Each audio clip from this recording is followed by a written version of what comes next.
All right, here we are on day 2, boys and girls. I told you this is where we're going to start today's notes. All the different methods that we have learned for solving quadratic equations. So, there are, as you can see, 1, 2, 3, 4, 5 methods. So, method 1 we talked about was factoring. If a function, a quadratic equation can factor, then that is the easiest method, if something can factor. The advantages, it's pretty straightforward. Use the zero product property, you do the opposite of what's in parentheses, and you get your answers there. The downfall, some equations can't be factored. All right. Graphing. Now, you can see the number of solutions. If it's not a whole number, it's hard to determine. You know, some of you can't even round correctly. Most of you aren't real good at graphing. Didn't like that chapter very much. Lots of disadvantages. Exact solutions, just goofing up graphing. This would be the worst possible solution, worst possible method for pretty much all of them. All right? Square roots. Square roots is a great method, but it only works if there's no x term. So if there's no x term in a problem, if you only have the x squared and the whole number, that's the way to go. All right? But if you don't have that, it's not an option. Okay? So I would put factoring as my favorite, square roots as my second favorite. Completing the square. It's best when you don't have a coefficient. And b is even. If I put an odd number, you're dealing with fractions. That's a mess. Nobody wants to deal with fractions. Calculations are a little tricky. One advantage, though, it does show me that vertex. So if I would ever want to just kind of find a vertex real fast, if I wanted to graph, completing the square combined with graphing might be a good option if you have the right situation. But you need too many things perfect and nice and neat for that to work. And then the last one, quadratic formula. The advantage, it'll work pretty much all the time unless a is 0. But obviously that's not a quadratic equation. It gives exact solutions, but it does take time. Factoring is so much faster if something factors. So it takes a little bit of time to do the calculations. If a is 1, if the lead coefficient on an x squared is a 1, I would absolutely try to factor first. Okay? If it's not 1, you're probably jumping down to quadratic, just as a suggestion. So let's take a look at some problems. So right here, I look at a problem like A, the first one. What method would you want to do for A? Well, if I think about all of them, factoring. Let's run through. Well, it's not equal to 0 right away, so that would add a step if I wanted to factor. Graphing, I don't want to ever graph. Never going to be an option. So square roots, can I do square roots? No, I have an x squared term. Square root's not an option here. Okay, moving on. Completing the square. A is 1, B is even. A is 1, not this number, the number in front here. B is even. It's a good candidate for that. All right, so I think I'm going to complete the square. I said it needs perfect situation. This is that perfect situation. I'm going x squared minus 10x. Half of this is negative 5. Squared is plus 25. 1 plus 25. I know this is going to be x minus 5 squared is 26.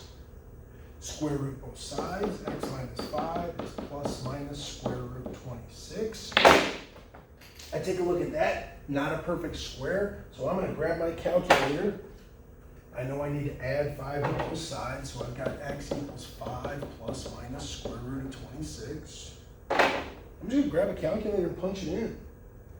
I'm going 5 plus square root 26.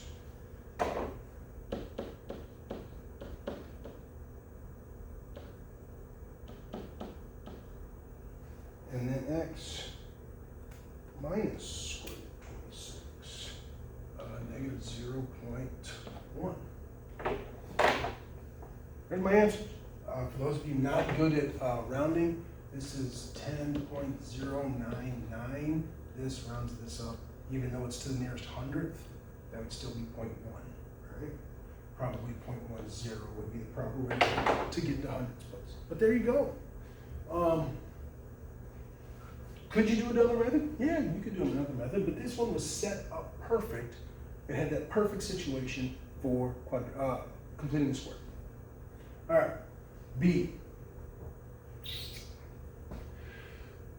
I'm guessing this probably factors, but I'm not messing with factoring. I don't like yeah, then I gotta do the bottoms up method. Most of you forgot how to do it anyway. So I'm looking here, I'm going quadratic, that's me. So I'm going negative 13 plus minus negative 13 squared minus 4 times A times negative 24 over 2A. Going quadratic. I don't want to mess with factoring because if I'm wrong, I'm just wasting time. I don't like that method anyway, and you all forgot it. So here we go. Grab the calculators. I've got 13 plus minus. 13 squared is 169. Minus is plus. 4 times 2 times 24 is 192 all over 4. 169 plus 192 is 361. 13 plus minus 361 over 4. Square root, is that square root? It does, it is 19 squared. That's perfect, look at that. 13 plus minus 19 over 4. 13 plus 19. 13 plus 19 is 32 over 4 is 8. 13 minus 19 is negative 6 over 4 is negative 3 over 2. There's my two answers. Okay, is that on the screen? Yeah. So, a lot of work, but guess what? If it came out perfect, it would have factored. It absolutely would have factored. So you see how much work that was? Let me just show you. All right. So this problem, bottoms up. What multiplies to negative 48, because remember I got to put those two together, and adds to negative 13. Now, some of you were really quick and really good at coming up with these numbers. Some of you were not. I'm looking here and I know it's negative 16 and 3. So then we did the bottoms up method. X minus 16 over 2. X minus plus 3 over 2. This simplifies. Bottoms up. Remember, this is equal to 0. So I set both parentheses equal to 0. X equals 8. X equals negative 3 over 2. Same answers. So like I said, if it factors, so much quicker than messing with all this garbage. But if you're not good at factoring, if you just can't come up with those numbers, or you forgot how to do this method, doesn't do you any good. All right? More work, as long as you don't goof it up, get you the answers every time. Less work, but you gotta remember how to factor. I know how lazy most of you are. All right, let's do one more. Right here. This is one I'm talking about. Check to see if it factors. Do you know something that multiplies to 12 and adds to 8? Yeah, 6 and 2. This factors.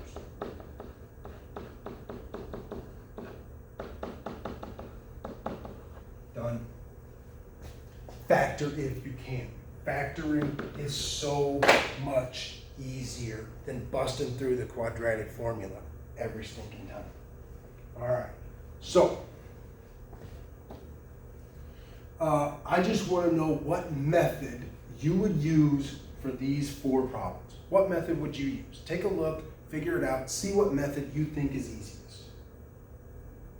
All right, so if I look at here, my first choice is factor. Do I know something that multiplies to negative 12 and adds to 11? The track meet So this that would be afternoon has been canceled. They 12 and granted- negative 1, that factors, I'm definitely factoring this. You will not be leaving for the bus at 12:15. Track meet. Sorry.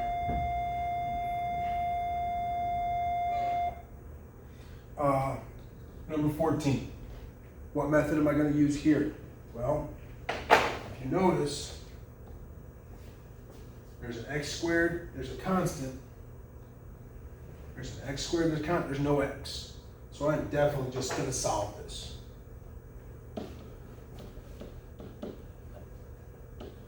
Solve the square roots. All right, that is definitely the best method for number 14. 15, I'm looking at that. When I see a number here, I'm going quadratic formula. Get this on the same side.